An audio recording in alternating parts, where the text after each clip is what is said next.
Hey, welcome back to another video. We're going unscripted for this one as I talk about Halo Infinite, because it's been out for a little while now and I've had plenty of time to play it. I've played, I think last I checked, was something about a day and a half in total across the campaign and the multiplayer. And man, do I have things to say about it. To start, I'll be discussing the story in a very broad sense, so if you don't want spoilers, you're fine. I'm not going to mention like specific events in the story.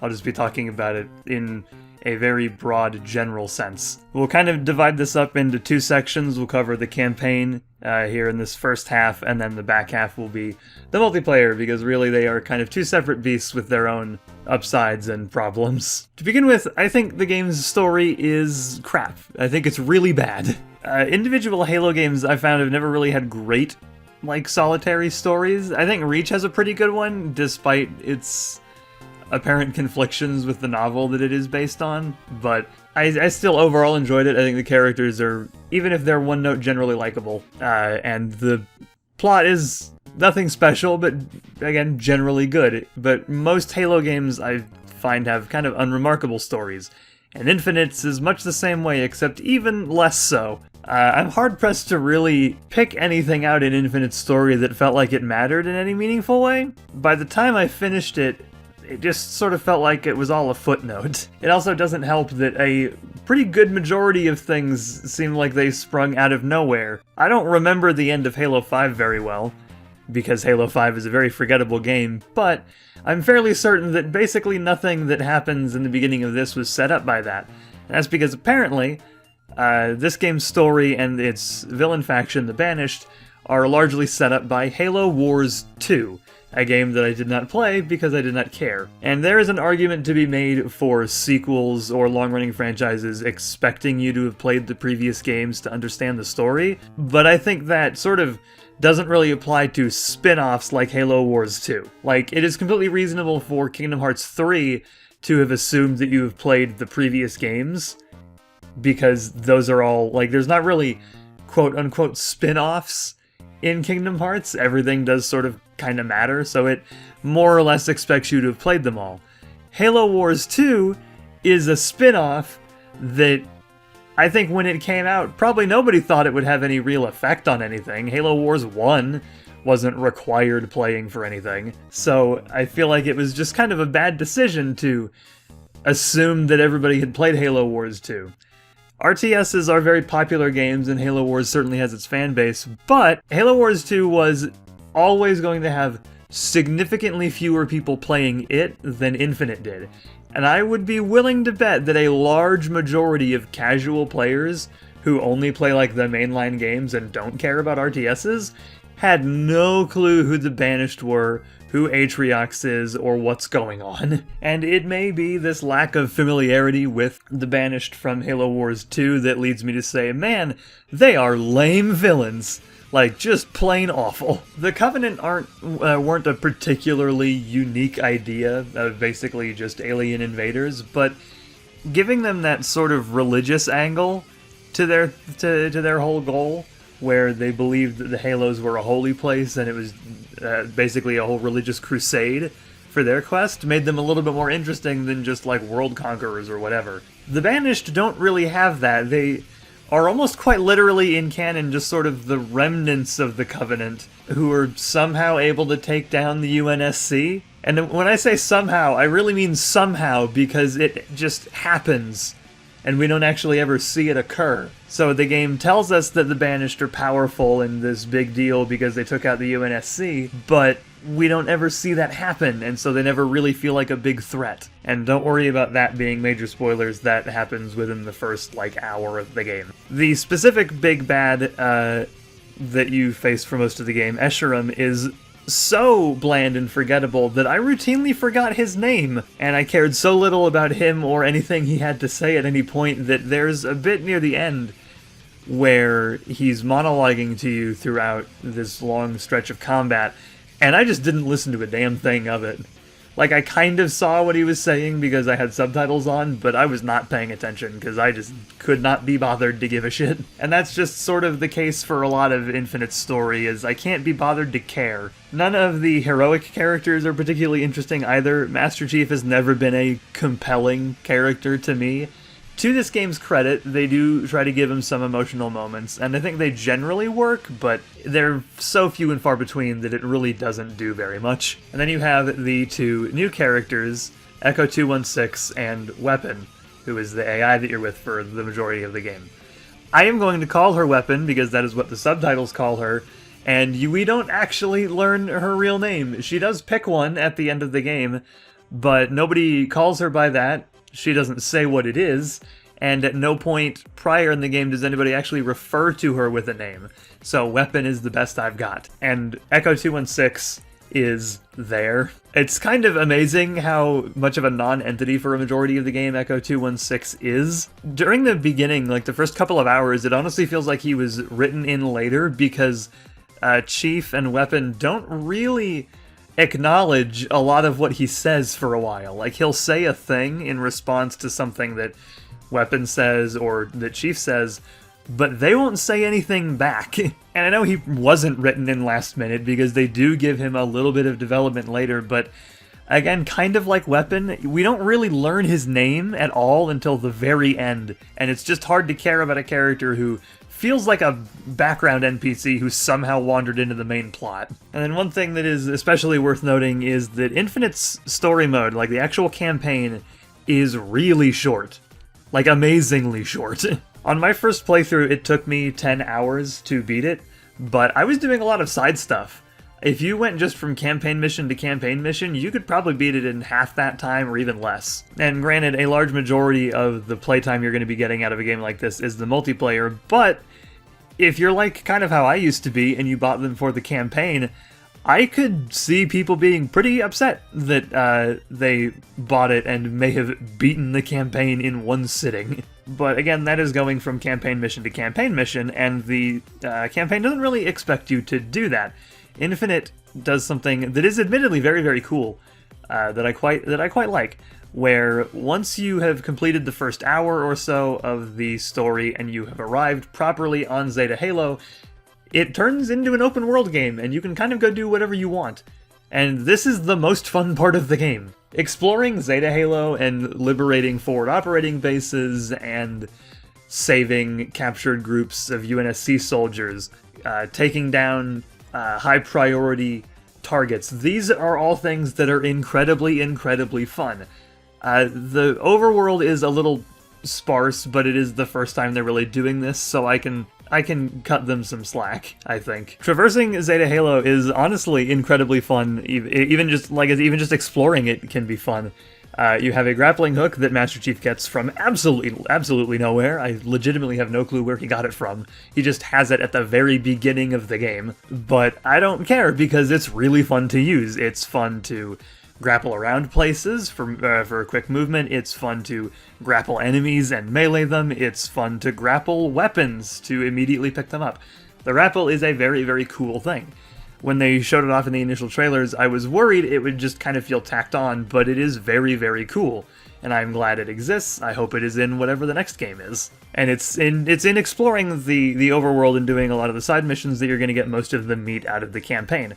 And that is where the game is most fun, because the campaign missions themselves are really dull and boring. You see a lot of the same set pieces, and it really likes throwing a whole bunch of enemies at you, and it gets tedious really, really fast. By the end of it all, I was just kind of running through enemies because I didn't want to fight them anymore. And it's not like Halo is the peak of first-person shooter gameplay, and yes, you're supposed to be shooting enemies, but Infinite just doesn't really make it interesting in any way, and especially once you're in the later parts of the story and you're inside a lot of the same-looking areas, it just gets really boring. Yeah, I have a few mixed feelings about the campaign. I think the exploration is really, really fun, and like going around Zeta Halo and doing the side missions, or side missions in quotation marks, it really is more like side activities.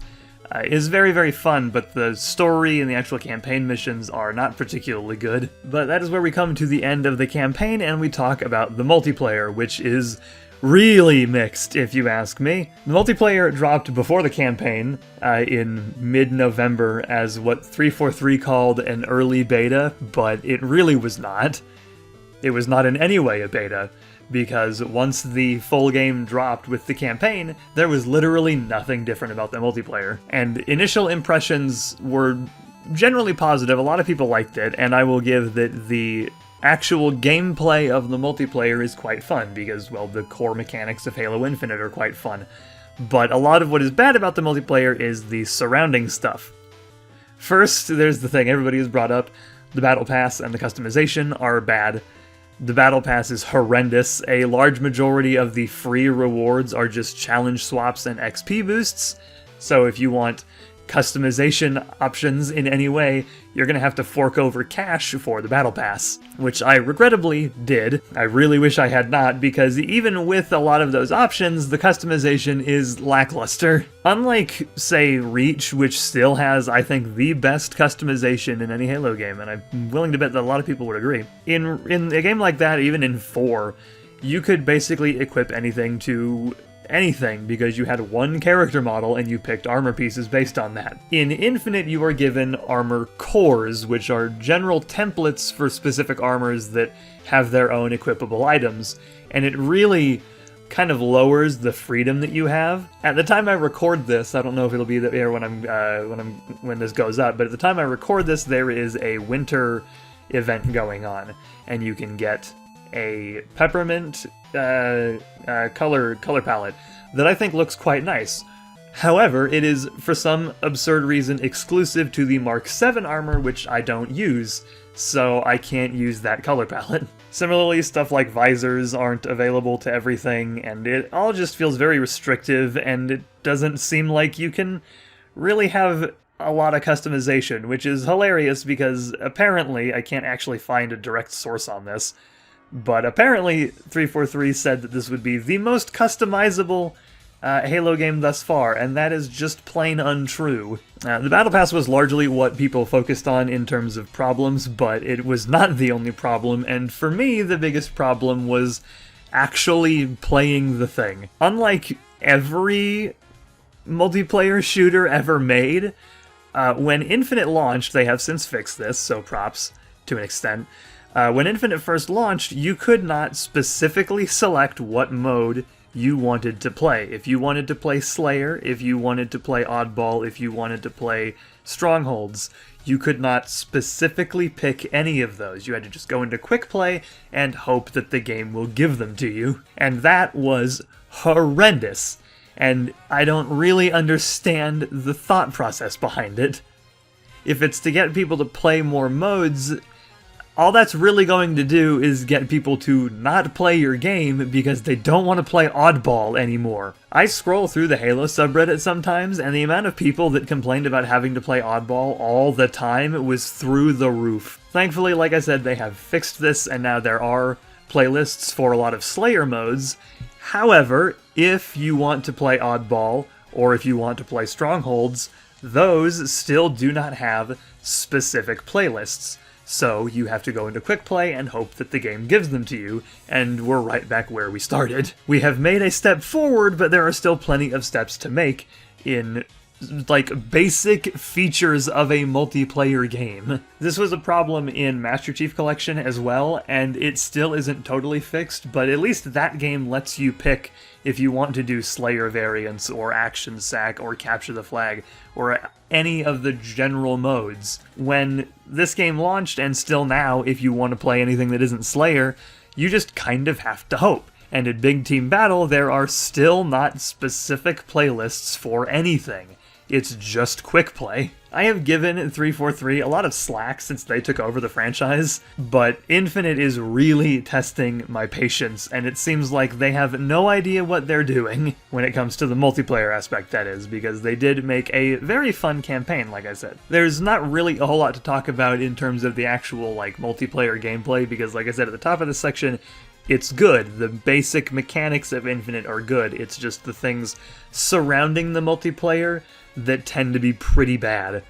Though if I had one complaint to make about the actual gameplay of the multiplayer, I really don't feel like there are enough maps. There's only a couple, and it gets repetitive really, really fast. Presumably there will be more coming in the future, but at launch it has, I think, 5 maps in total if you're not playing Big Team Battle, and like another couple of those. And then some of the maps themselves are just way too big for 4v4. There have been multiple times playing Infinite's multiplayer where I will wander for upwards of 15-20 seconds at a time and just not find anybody because the map is enormous. And the Big Team Battle maps are kind of even too big for Big Team Battle because the same problem happens there. It feels like the maps they designed for regular 4v4 were kind of, or at least a couple of them, were kind of intended for a standard Big Team Battle, and then some of the Big Team Battle maps were intended for 5's Warzone that they eventually just decided to cut out of the game entirely.